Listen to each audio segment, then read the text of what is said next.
छोड़कर उनसे दया की भीख मांगने लगी। सहज कृपालु ऋषि द्रवित हो गए और बोले, मेरा वचन मिथ्या नहीं हो सकता।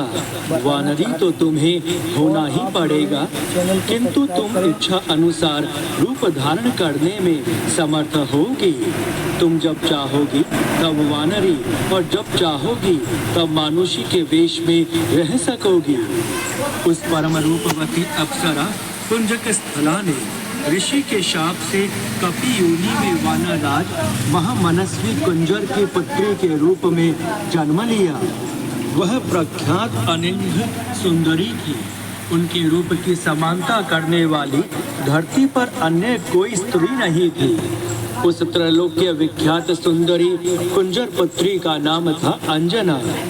लावण्यवती अंजना का विवाह वीरवर वानरराज केसरी से हुआ। कपिराज केसरी कांचनगिरी सुमेरु पर रहते थे।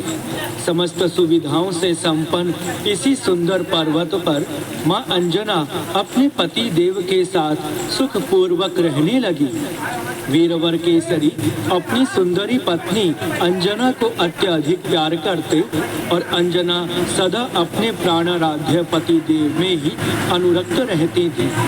इस प्रकार सुखपूर्वक बहुत दिन बीत गए पर उनके कोई संतान नहीं हुई। श्री हनुमान जी की उत्पत्ति के विभिन्न हेतु। श्री हनुमान जी की उत्पत्ति के संबंध में शास्त्रों में विभिन्न कथाएं उपलब्ध होती हैं। संक्षेप में वे इस प्रकार हैं। अनंत करुणा एवं प्रेम की मूर्ति श्री भगवान की लीला मधुर, मनोहर एवं अद्भुत होती है। उनके स्मरण एवं श्रवण से मुनि गण मुग्ध हो जाते हैं। भक्तों की तो वह परम निधि ही होती है, किंतु वह लीला होती है रहस्यमयी। परम मंगलकारिणी भगवत लीला का रहस्य देवता एवं योगेंद्र मुनिंद्र गण भी नहीं जान पाते। वे आश्चर्यचकित होकर मौन हो जाते हैं। फिर हम कामादि दोषों से ग्रस्त सांसारिक मनुष्य उसे कैसे सोच समझ सकते हैं।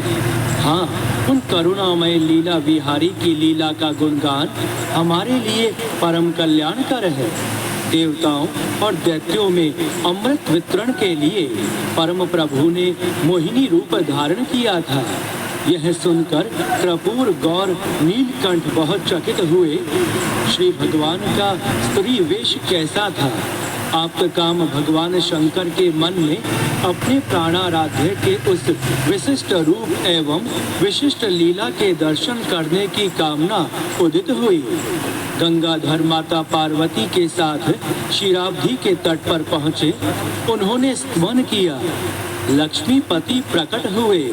देवाधिदेव महादेव ने निवेदन किया, प्रभु मैंने आपके मत्स्य आदि सभी अवतार स्वरूपों का दर्शन किया था, किंतु अमृत वितरण के समय आपने परम लावण्यमयी स्त्री का वेश धारण किया। उस अवतार स्वरूप के दर्शन से मैं वंचित ही रह गया।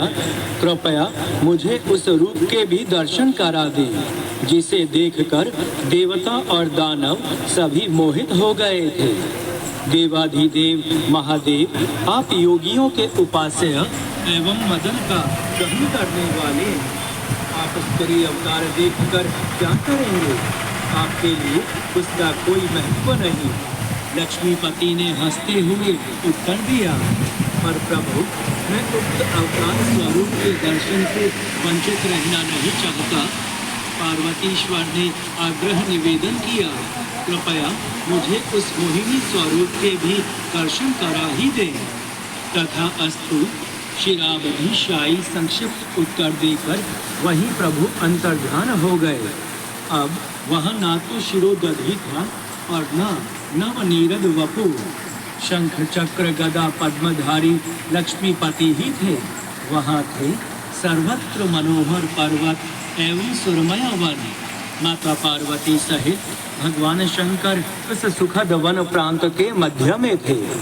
वन में पूर्णतया बसंत छाया था। वृक्षों में नए कोमल पत्ते निकल आए थे। सर्वत्र पुष्प खिले थे और उन सुगंधित सुमनों पर भ्रमर गुंजार कर रहे थे। कोकिला कुहू कुहू का शब्द कर रही थी। शीतल मंद समीर में कोमल लतिकाएं एवं पुष्प धीरे धीरे झूम रहे थे। सर्वत्र ऋतुराज का साम्राज्य प्रसारित था। जैसे सभी जड़ से हो गए हों। अंततः योगी राज शिव का रेतस स्खलित हुआ। अब उन्हें अपनी स्थिति का भान हुआ। विश्वनाथ ने तुरंत, किंतु अब तक मुझे कोई संतान नहीं हुई। इसी कारण मैंने किष्किंधा में अनेक व्रत उपवास तथा तप किए।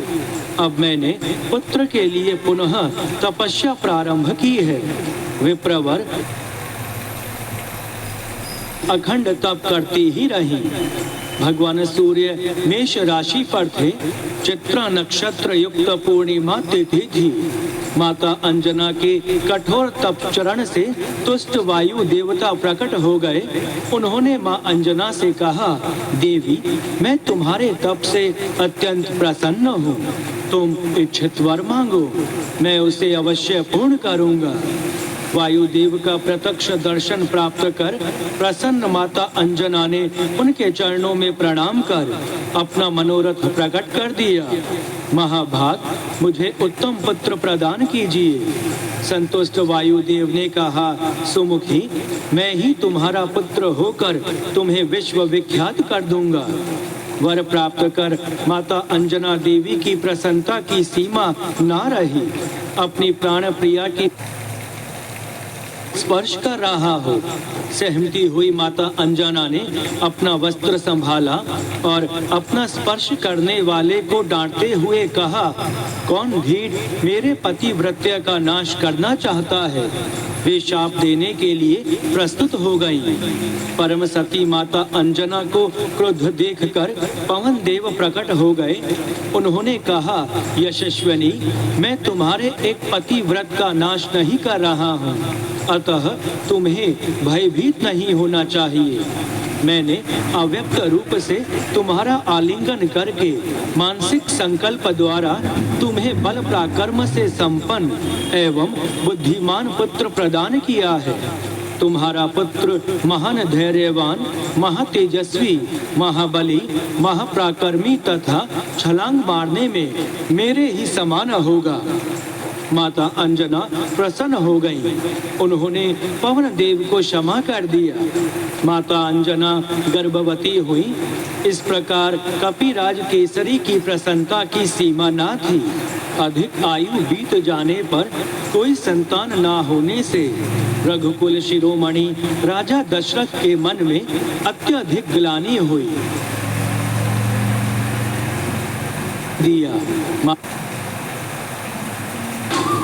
Ready.